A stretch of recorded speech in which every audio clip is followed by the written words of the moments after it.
Right, good afternoon. Now, we've all been talking about the Zimbabwean crisis, and a lot of people have been trying to understand what is the reason for the crisis that we've got in Zimbabwe at this particular time. There are many theories that are being given. The other day I was watching 702 and a Zimbabwean gentleman by the surname of Mwandi Ambira was speaking to Aubrey Masango. And here he was explaining what he thinks the problem in Zimbabwe is.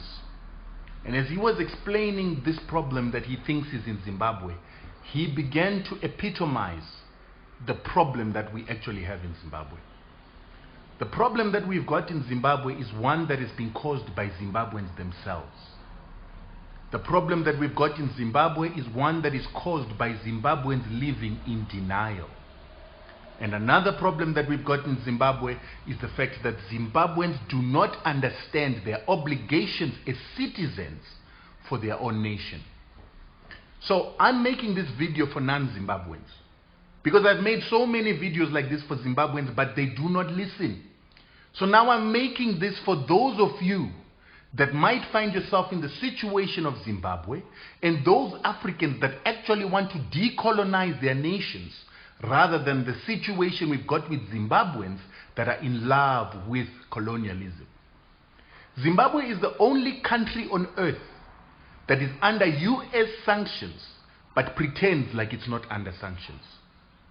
Zimbabwe is the only country on earth that is under US sanctions, but it always likes to act like the US sanctions have got no impact on Zimbabwe. Zimbabwe is the only country on earth that has got the same sanctions that were on Iraq, the same sanctions that were on Libya, the same sanctions that brought down Libya and Iraq, but they pretend like there are no sanctions in this country called Zimbabwe. That is one of the biggest problems that is in Zimbabwe that is causing the problems that you see in Zimbabwe. And while Zimbabwe is under these sanctions, that we call war and defense sanctions according to the definitions given by the Americans, Zimbabweans continue to say they are not under sanctions. Now you need to understand the absurdity of this.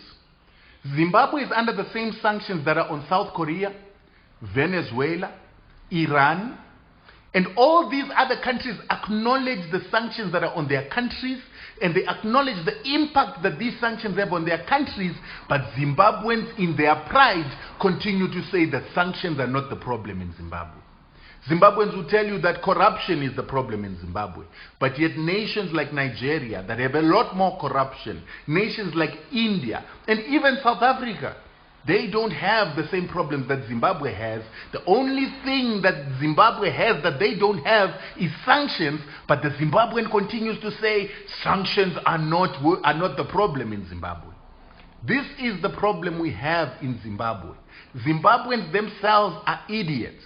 Zimbabweans themselves are ignorant. Zimbabweans themselves are these fools that think a small little country like Zimbabwe can resist the sanctions that destroyed Libya and Iraq. This is the biggest problem you have in Zimbabwe, is that there's denialism of sanctions that are upon Zimbabwe. And Zimbabwe doesn't have one set of sanctions like Iran or South Korea. Zimbabwe has got two sets of sanctions.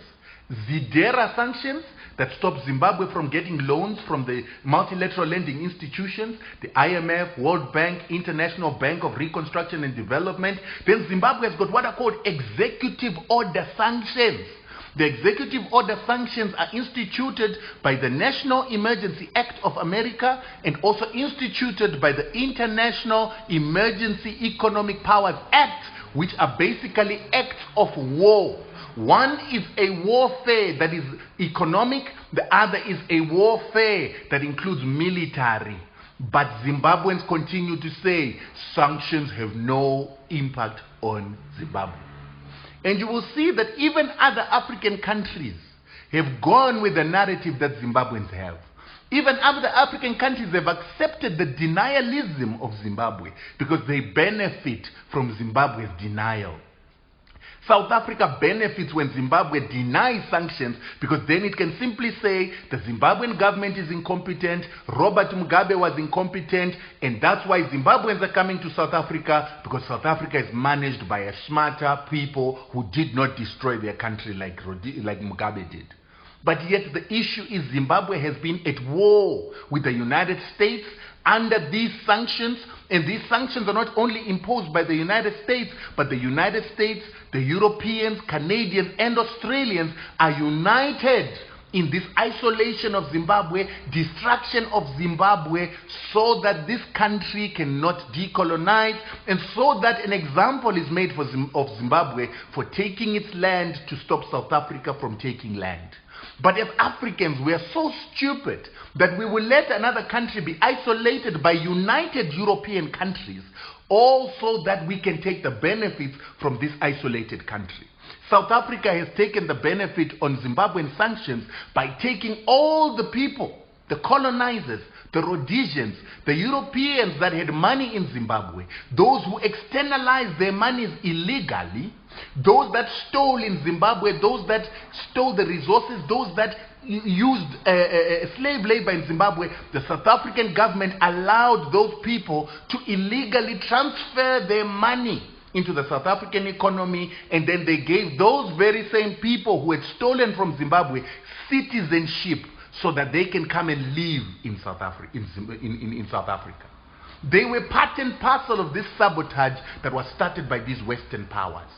They were part and parcel of accepting what we call money laundering of illegal finances from Zimbabwe into South Africa. That's why South Africa will not accept that Zimbabwe is under sanctions, because they have been complicit in taking stolen funds.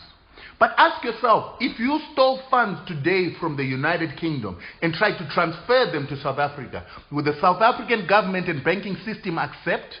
Would the South African Financial Intelligence Center accept you to transfer illegal funds that you have stolen from the United Kingdom? Or let's even call it illegal funds that you are repatriating, money that was stolen by the British. If you brought it back to South Africa, would the South African government accept that? No, they wouldn't. But they were able to accept funds to be stolen and illegally transferred from Zimbabwe into South Africa for them to have economic benefit from stolen proceeds from Zimbabwe when sanctions and warfare was imposed on Zimbabwe.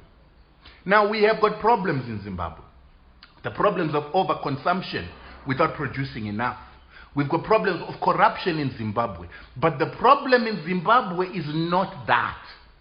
These things have an impact on Zimbabwe, just like corruption has an impact on South Africa, overconsumption has an impact on South Africa, overconsumption has an impact on most of Africa, but the impact that is on Zimbabwe is one that is caused by something much more than that, which is the sanctions that are on Zimbabwe. Why do I say this?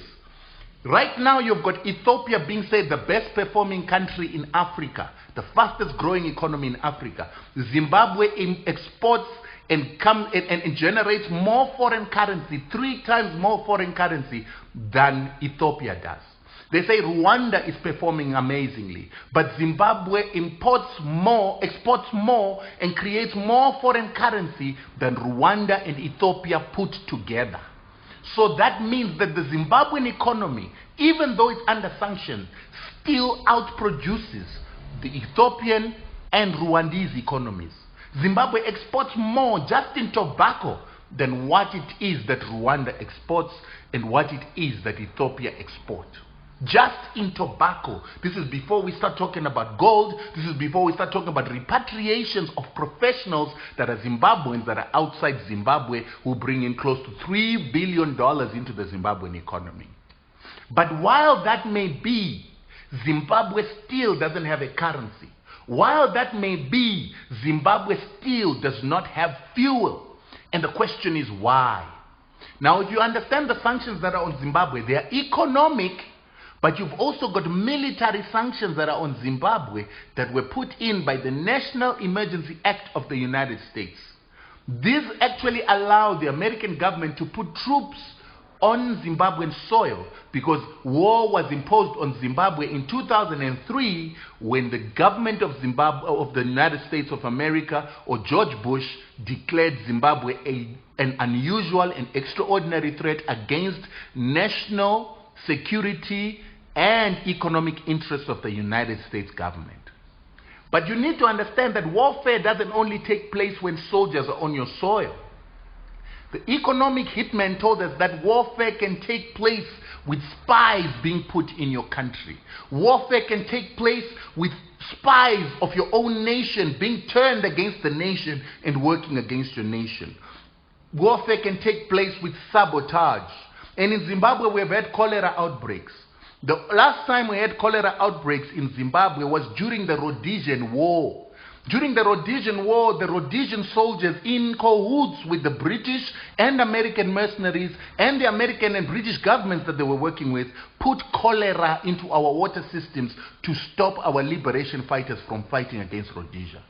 They also put anthrax, and the greatest anthrax outbreak in the world happened in Rhodesia while our parents were being killed off by anthrax spores that had been put into our water systems by the Rhodesians. That level of sabotage is happening with the cholera outbreaks that we also see in Zimbabwe today. And those levels of sabotage have continued. Warfare can be sabotage. Warfare can be espionage. There are many ways. And in Zimbabwe, it's one country where we've got our opposition members who say that they want Zimbabwe to progress, but they support the economic sanctions in Zimbabwe. When they support these economic sanctions, they ask for the United States to maintain these war and defense economic sanctions on Zimbabwe so that Zimbabwe can be brought to its knees.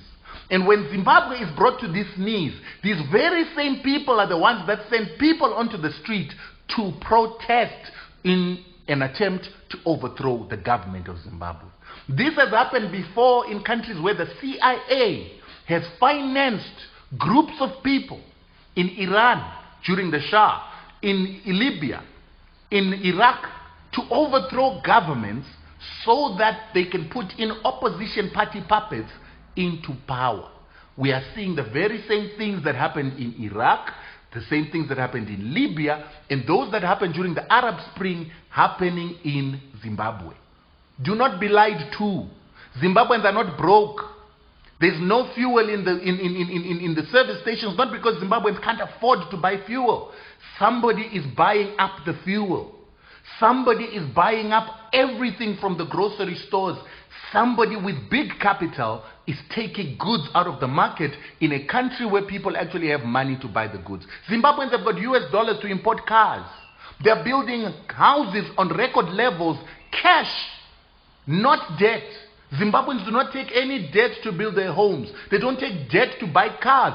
So Zimbabweans have got money, but there's no product in the service stations, no product in the shops. And people are saying we've imported 45% more fuel this year than we did last year. So where is the fuel going?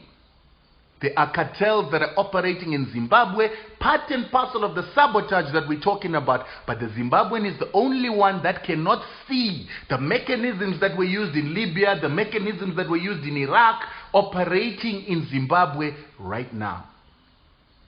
Now I'm saying to you, here in South Africa, you guys want to take land without compensation.